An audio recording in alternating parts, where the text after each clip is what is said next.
So on this sort of shadier side of the garden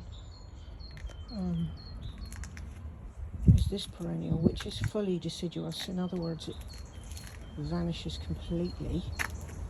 And it's just in this part of the garden amongst the snowdrops and the geraniums. And it is a stunning leaf, to be fair. But just wait. When you actually put your hand in, that's what you get. Look at that. This is like, the common name is often mousetail, but Arisarum, proboscideum. I haven't said that for a while. So yeah, absolutely stunning little thing.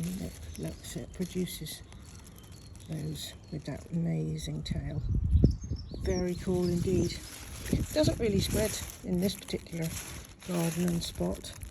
Well, that's a better one to look at in the sunshine there. Yeah, very nice. I've never tried to propagate it or move it.